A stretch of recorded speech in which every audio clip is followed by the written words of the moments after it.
Hi, I'm Wes Kim, Board President of Seattle Per Musica, and I'm here with Karen P. Thomas, the Artistic Director and Conductor of Seattle Per Musica. And we're here to talk to you about our final concert of the 50th anniversary season, Smyth, Mozart. Two masses by these two composers.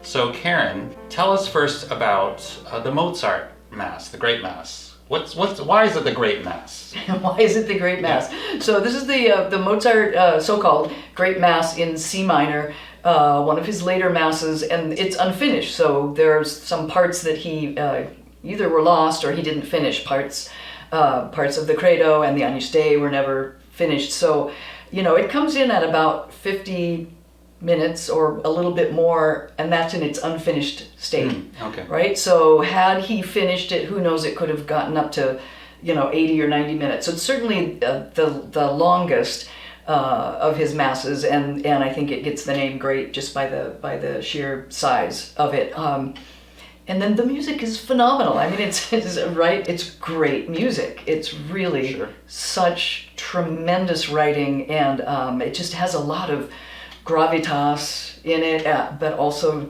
some very light, beautiful melodies. Some famous things like the soprano aria, the Lauramus Te, very, very famous. I would say, of Mozart's, 15 or so masses, the ones that people know are the Requiem and the Great Mass. Those are the most commonly known. And the orchestral forces, pretty meaty, or?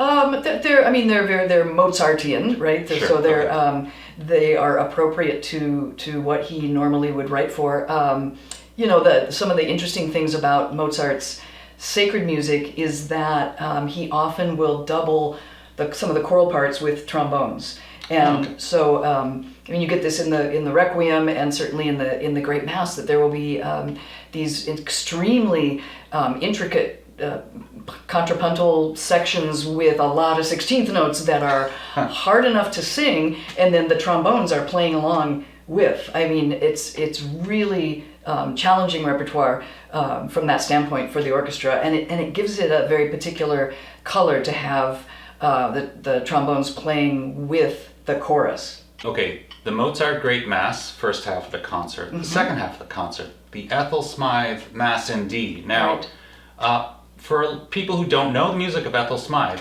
what would you tell them in terms of who she sounds like that they might recognize? Okay. So Ethel Smyth, born in 1858, died in 1944, but for the last 2 or 3 decades of her life, she really didn't compose because she went deaf, sadly. And so her time as a composer is mostly in the 19th century. So it's a very late 19th century sound. I would say, imagine if Brahms and Elgar had a love child, right? That might be the sound. Sure. The sound of Ethel Smyth. It's late 19th century. It's very rich. The orchestral scoring is thick. The writing for the chorus is also just very, very thick, very robust. And some of it gets extremely chromatic, which is why I say think about Elgar, that kind of late 19th, early 20th century sound where chromaticism is things are going in directions you don't expect. Right. And you get there and you think, well, how did that happen? And then you think, oh, but it sounds right. It sounds right now that we're there. And she's English, so she's growing up and being schooled in that tradition, so she's presumably right. familiar. Although her studies were in Germany, so she went to Leipzig as a teenager. She basically kind of bullied her father, who I take it was a bully, into letting her go study music because he didn't want her to have anything to do with music. She was supposed to be a nice, respectable girl and get married, and she locked herself in her room and would not leave and would not eat until he said she could, go to Europe and study. And so I think she was 17 or something. She went to Leipzig, and she was just very, very bold and brave, and went, knocking on the doors of composers. She met Tchaikovsky and Grieg and Clara Schumann and Brahms, and was introduced to these composers and asked them to look at her music, and just really kind of put herself out there in a way that women at the time were not doing. I mean, they weren't allowed to, of course, but she just went for it. All right. Yeah. So, and you talk about the stylistic, I mean, the differences between, say, like, obviously the Mozart, we're talking 100 years of Yes. writing difference between the two. Mm-hmm. So, Yeah. okay. So there will be a pretty marked contrast for people who are at the concert from Absolutely. the one half to the other. Absolutely. I mean, Mozart, you're talking the end of the classical era, contemporaneous a little bit with Beethoven, right? Beethoven was young when Mozart was older, and then with Smyth, it's the end of the 19th century. So she wrote this in 1891. Okay. So that can kind of set the sound world expectation. Yeah. So are the orchestral forces similar then, or even greater than what Mozart called for, or? Oh, for Ethel Smyth, Yeah. definitely bigger. So Okay. think of a Brahms size orchestra, Oh, Tchaikovsky okay. size All right. orchestra. Definitely bigger. Lots of writing for brass, and very, very colorful. Okay. Yeah. Ethel Smyth didn't write a lot of sacred music, I take it. So there's this mass, and then maybe a few other smaller Right, pieces. smaller pieces. Okay. Yeah. So her focus was much more on opera, and some chamber music. But she wrote a couple of fantastic operas. In fact, she was the first woman ever to have an opera performed at the Met. In, I think, 1903, her opera Der Wald, the Wood, was performed at the Met. She's had a recent performance at Glyndebourne of The Wreckers, perhaps, which is her best-known opera. Okay. So she was a little more focused in that way, really drawn to things that are dramatic. And you hear that in her writing for the Mass. It sounds in some ways very operatic in the way that the Verdi Requiem can sound operatic. So Smyth's Mass can have a little bit of that. Not the dramatic. austere sacred music tradition then. No, Okay. no. I think very passionate, very dramatic. Lots of shifts in mood and color, and yeah. Okay. Do you know if she was very religious herself? Is there anything of that in her?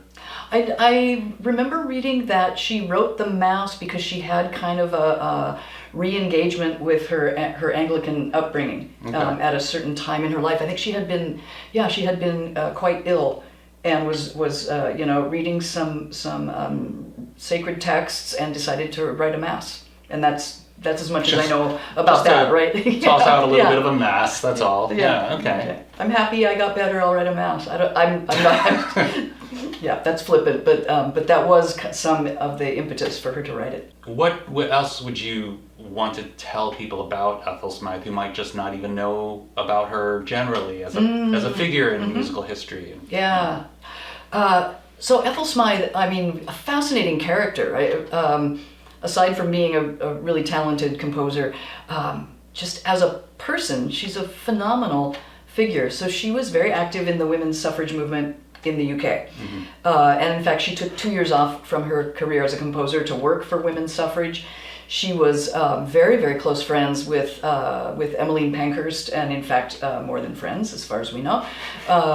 But just super involved in that. She wrote a piece which became the anthem of the women's suffrage movement, called the March of the Women. Right, which we recorded. Which we did. Yep. Yeah, you can see it on our YouTube page. That's right. Yeah, and so this was something that people sang at marches and at protests, and she was just very gutsy. I mean, I think she's the one who convinced Pankhurst and some others that they should go to Parliament and throw bricks through the windows of some of the offices in Parliament, as a protest, because the powers that be were not paying them much attention. And she landed in prison for a while, and there's a famous story of Sir Thomas Beecham, the conductor, who conducted some of her music, going to visit her in prison and going into the court and seeing in the courtyard outside of her jail cell all these women walking around singing the March of the Women, and she was in her jail cell leaning out through the bars with a toothbrush, conducting, because they wouldn't let her have a baton, right? It's pointy, right, and it could be a weapon, so she's conducting with a toothbrush.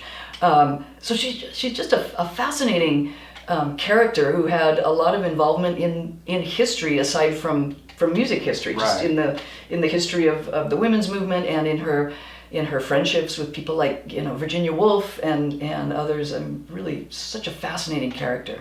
to have prevailed against all these various headwinds, whether in the classical music world or just in the social world, you know, and to have made even that much of a name as she did, presumably you don't do that by being sort of laid back about things. Not at all. Yeah. No, she clearly was a mover and shaker of her time. So this concert was actually supposed to happen 3 years ago, and of course it was postponed. Did you, in the course of the time that you had sort of thrust upon you to sort of think about this program some more, any additional things that came to you just in the course of waiting till we could actually do it again? That's an interesting question. I mean, I had a little more time with the score, which is always helpful, right? Just to learn it better, be more familiar with it. So, but you know, I've known about Ethel Smyth at least since the early 90s. I first conducted something of hers in 93, I think, 92, 93.